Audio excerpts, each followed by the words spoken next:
हाल ही में सरहद पर हमारे 20 जवान शहीद हुए। उन सभी को आज कांग्रेसजनों ने और आम जन ने अपनी श्रद्धांजलि दी है।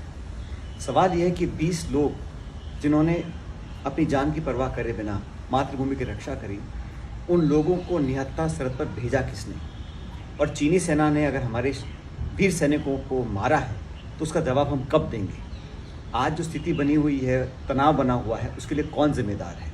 क्या चीन की सेना ने हमारी सीमाओं में अतिक्रमण किया, घुसपैठ करी?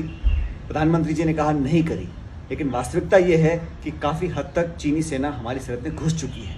वो क्लेम कर रहे हैं। अगर वो झूठ बोलते हैं तो उसको एक्सपोज करना चाहिए, लेकिन स्पष्टता ना तो रक्षा मंत्रालय दे पा रहा है और ना प्रधानमंत्री दे पा रहे हैं। इसलिए आज पूरा देश जानना चाहता है कि हमारे बहादुर वीर सैनिक, जिनके साथ पूरा मुल्क खड़ा है, पूरा देश खड़ा है, उनका मनोबल बढ़ाने के लिए हम क्या कर रहे हैं। मैं समझता हूँ 130 करोड़ का ये देश अपने सैनिकों की शहादत, अपने सैनिकों की वीरता पर हमेशा गर्व करता रहेगा। हम उनको नमन करते हैं, लेकिन उनको इस हालात में वहाँ पर निहत्था भेजने की जिम्मेदारी किसकी थी और कौन जवाब देगा? आज पूरा देश सवाल पूछ रहा है। गलवान घाटी के शहीदों की शहादत को नमन करता हूँ। भारत माँ का बेटा हूँ। पीएम मोदी तुमसे सवाल करता हूँ, जो सम्मान मिला था पुलवामा के शहीदों को, वो सम्मान क्यों ना मिल पाया मेरे गलवान घाटी के भाइयों को?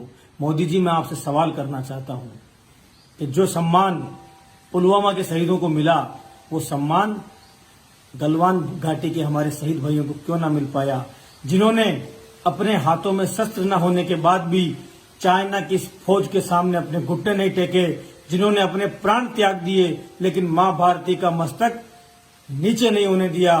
उन भाइयों की शहादत को नमन करने के लिए ये देश आपसे सवाल पूछ रहा है। ये देश आपसे कह रहा है कि कैसे आपके मुंह से ये निकल गया कि ना कोई हमारी सीमा में आया था, ना किसी ने हमारे शहीद भाइयों की जान ली। तो आप बताइए, कैसे हमारे 20 शहीद भाइयों की शहादत हुई? कैसे उन्होंने चीन की सेना के सामने अपना सीना तान दिया कि जब तक मां भारती के बेटा जिंदा है तब तक आप लोग हमारे देश की एक इंच जमीन न ले पाएंगे।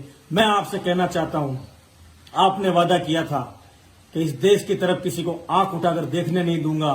फिर आप 18 बार जिनपिंग से मुलाकात करने के अंदर रह गए, लेकिन आपके सामने इस देश की धरती के ऊपर चाइना की सेनाओं ने पांव रखा। इस देश के अंदर हमारी 1 इंच जमीन भी अगर उनके कब्जे में है तो उसको छुड़ाने की लड़ाई लड़ने के लिए हर हिंदुस्तान का एक एक व्यक्ति, हिंदुस्तान का एक एक जवान, हिंदुस्तान का एक एक किसान तैयार बैठा है। इसलिए मैं आपसे कहना चाहता हूं कि इस देश की सेनाओं की शहादत के ऊपर राजनीति करना बंद करिए और इस देश की सीमा के ऊपर खड़े हुए हमारे जवान भाइयों को, जो अपने प्राणों का त्याग कर देते हैं, लेकिन उनके प्राणों के त्याग के कारण आपका हमारा परिवार और हिंदुस्तान सुरक्षित रहता है, उनको सम्मान देने का काम कीजिए। आज हम आपसे मांग करते हैं कि इस हिंदुस्तान की एकता, अखंडता और संप्रभुता को बचाने के लिए हर हिंदुस्तानी अपने हाथ में हथियार लेने के लिए तैयार है, लेकिन हमारा मस्तक चाइना के सामने नीचे मत होने दीजिए। जय हिंद, जय भारत, राम राम साहब।